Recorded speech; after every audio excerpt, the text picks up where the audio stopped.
It's your boy, Jeff Jones. You know me. I'm the upset specialist, Thomas Boykin. And this is 234 Sports Talk. Let's talk about it, B. Let's talk about it. We're going to definitely talk about it. Unfortunately, Mike Jones is not with us tonight. He'll be with us on the next show. Tom, big news, big news. As we know, Steve Nash is out as the head coach of the Brooklyn Nets after a 2-5 start.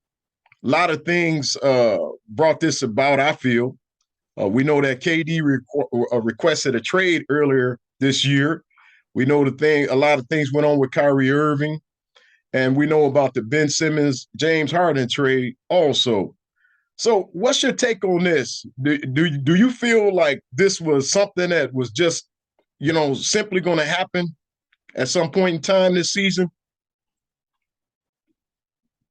You go laugh at this statement. This is how I'm going to start this statement with the Brooklyn Nets.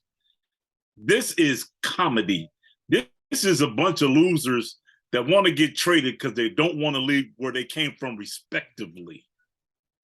So now we're seeing, I want to leave because I'm not the man, or I want to leave because I think I could do better somewhere else. And now you went somewhere else and it's got progressively worse.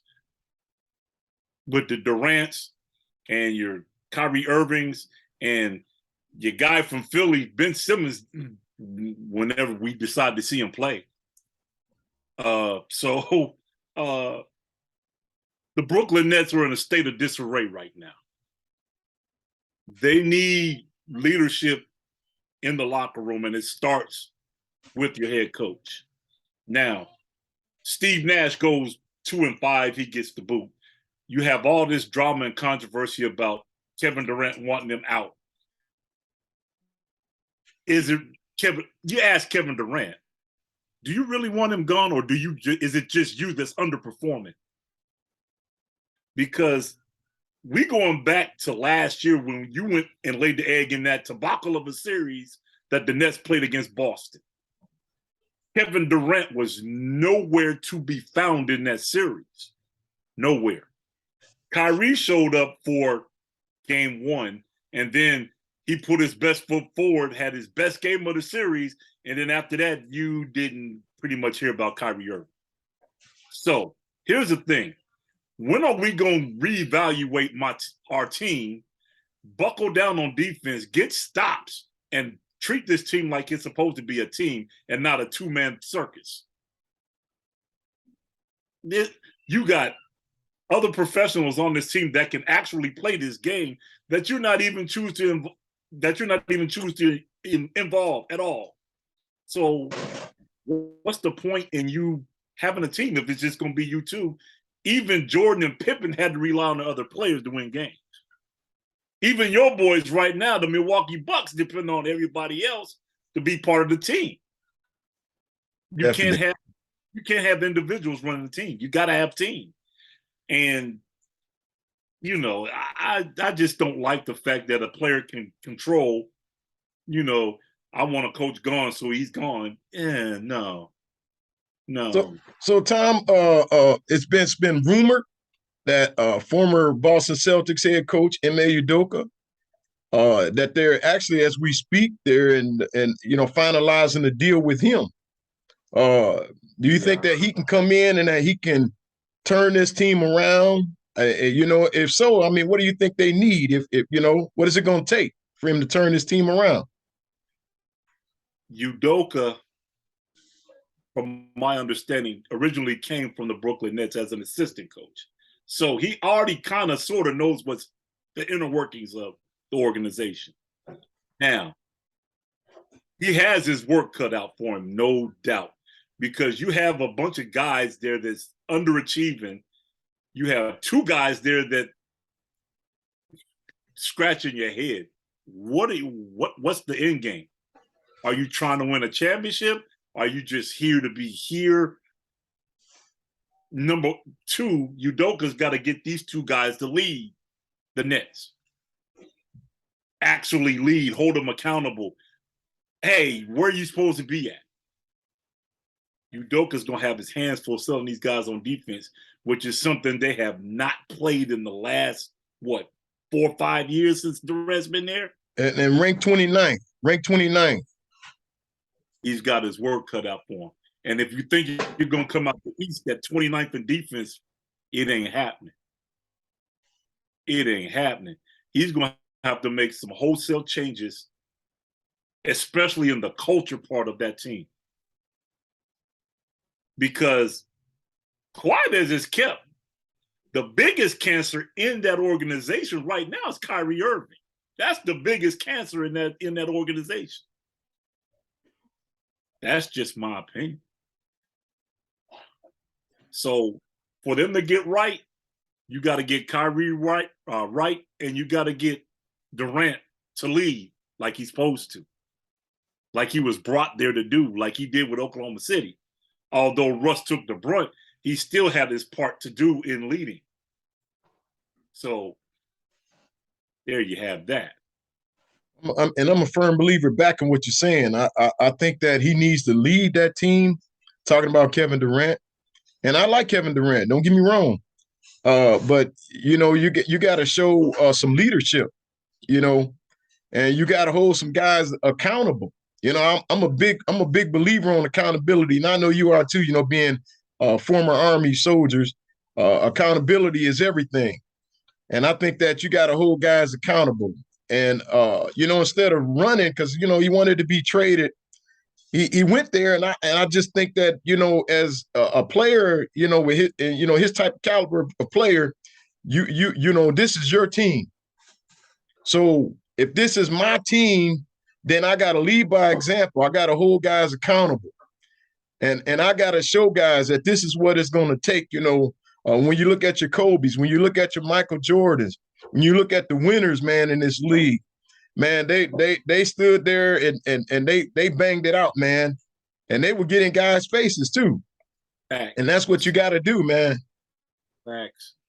Because there are certain leaders like your Jordans and your Magic Johnsons that will be on your case before you even leave the floor, going to the bench for a timeout. They're in your face like, why ain't you where you're supposed to be at?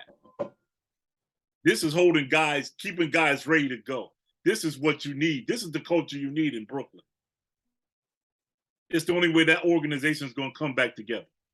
Do you think that Ime Udoka, truthfully, in your honest opinion, do you think that he is the guy that could possibly, potentially turn things around in Brooklyn? When we look at it, especially with the Ben Simmons issue, and I don't know what's going on there, do you think that he could turn it around? I know there's probably some guys that are going to have to go. You have to get rid of some guys to make it happen. He's going to have to go in there and clean house. Number one, he's going to have to go in there and clean house. He's got to change guys' whole mindset of where they're at right now with the organization. Is he the guy to get it done? Absolutely. You see, his track record is proven. Yeah, he had his moment where, he got fired from the Celtics, but the record itself proves the guy can coach. He took a team that wasn't really necessarily a playoff team and took them to the NBA Finals. Okay, that lets you know the guy knows what he's talking about. The guy knows what he's doing.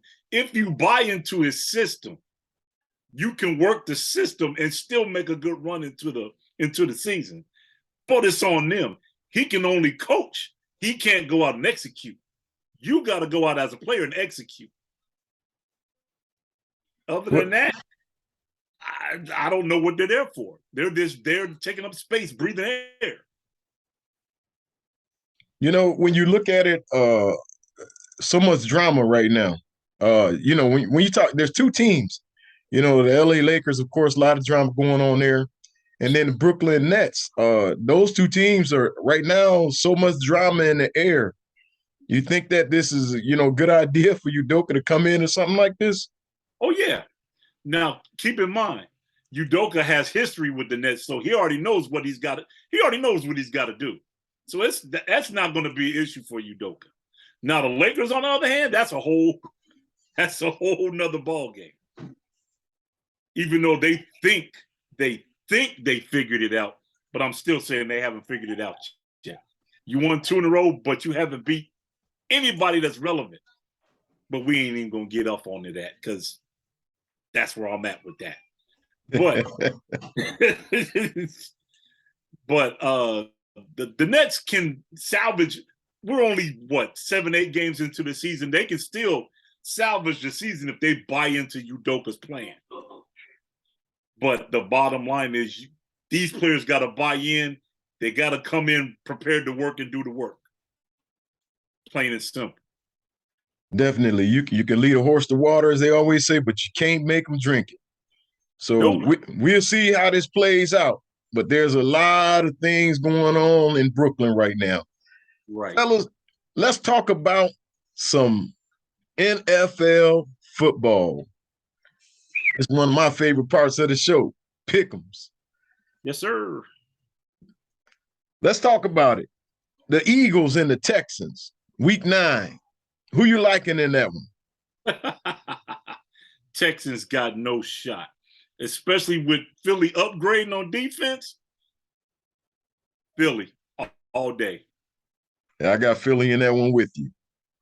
How about the Colts and the Patriots? Who you liking in that one? As of late, the Patriots haven't done much to impress at all. The Colts is kind of on an upswing. Kind of, sort of. I think they're kind of feeling their way through. I think the Colts will win that game. Well, I'm kind of torn between both of these teams. Yeah, but you know what? It's a feudal match. I'm be the upset specialist today. I'm going to go with the Patriots on this one. I think I'm going to go with the Patriots on this one. All right. I kind of don't. I'm kind of ashamed to say this now, but my Green Bay Packers playing the Detroit Lions. Who you liking in that one, Green Bay or Detroit? The way Green Bay's been playing, I don't know. I've been picking Green Bay, and they've been getting smacked up 4 straight weeks. I'm gonna fall off the bandwagon this week. I think I'm gonna ride Lions this week. Well, you know what? I'm ride or die. I'm gonna roll with my Green Bay Packers. I think that this is the week they get the monkey off their back, and it's gonna happen in Detroit. Okay. All right. How about the Chargers and the Falcons? Who you liking in that one? Man, that's a hard one to call. Yes, it is. Because Atlanta is actually trying to play good football right about Finally. Finally. They're trying to play some good football down Finally. there. So it's a tough one to call. But San Diego hasn't done much. I think I'll take Atlanta that one. I think Atlanta's on the upswing. I agree with you on that. I'm rolling with Atlanta in that game. All right. The Bills and the Jets. Who you liking in that one? Jets got no shot. You made that plain. Jets got no shot. As long as Buffalo is playing like Buffalo is playing, they have no shot. I'm agree with you. And Buffalo's offense is on fire right now. Oh, they looking real good, looking real sharp. I'm gonna go with the Bills in that one too. Yep. How about the Vikings and the Commanders? Vikings and the Commanders. I hate to say this, but Kirk Cousins is finally doing something right. Finally.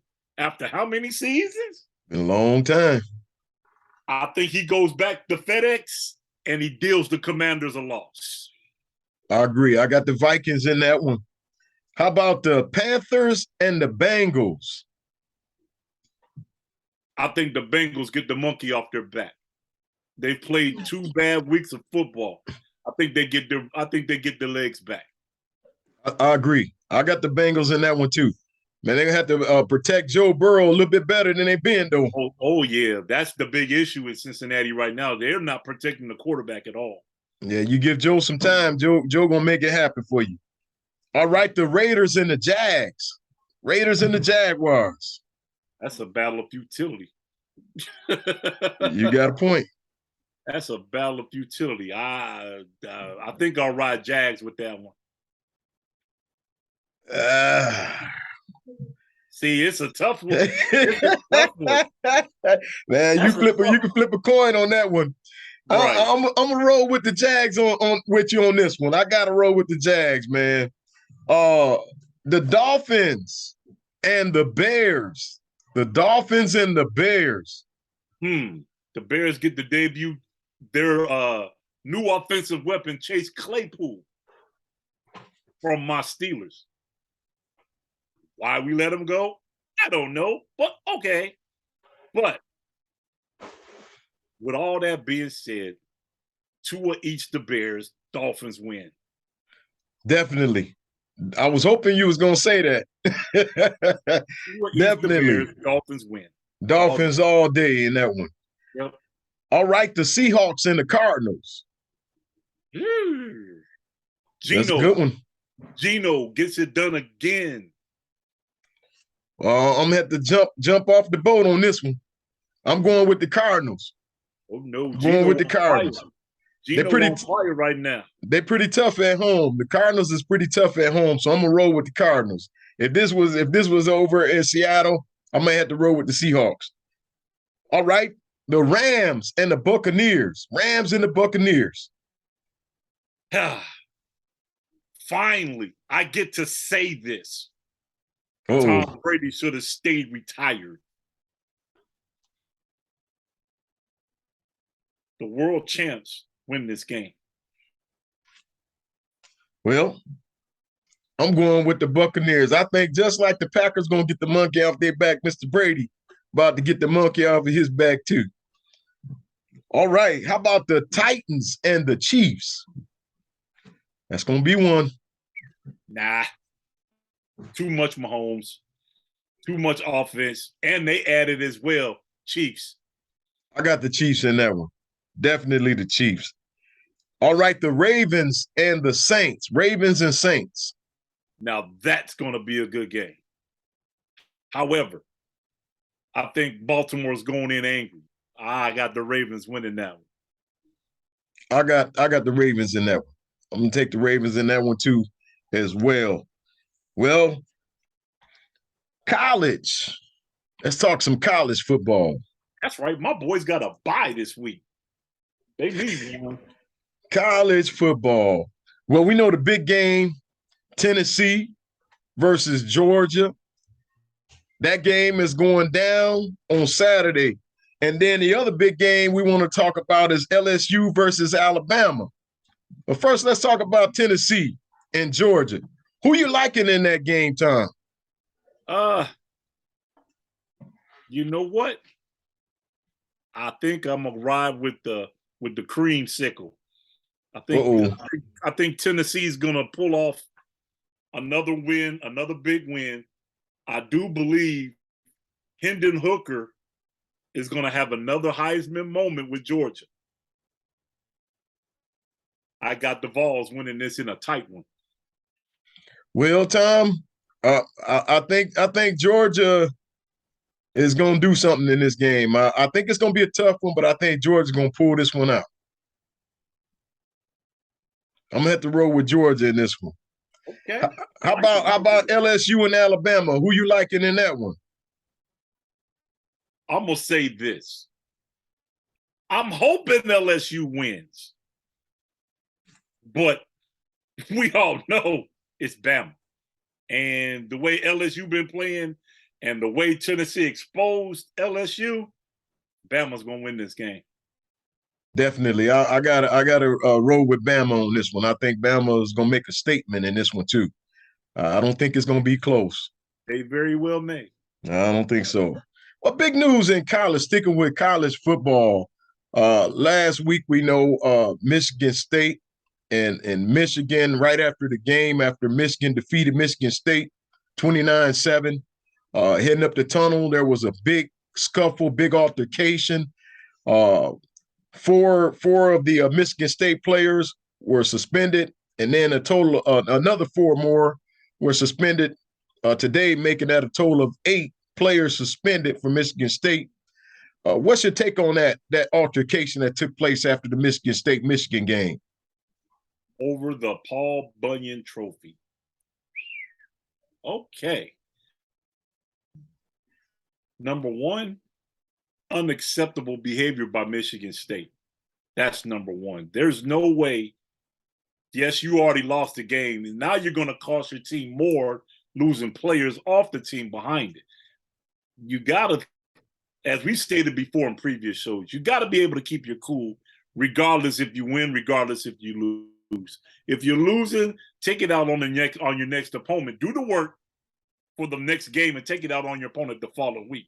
But to go out and just beat guys just to be beating guys, not one guy, but two guys in two separate incidents, unacceptable. That means you have no class, you have no character.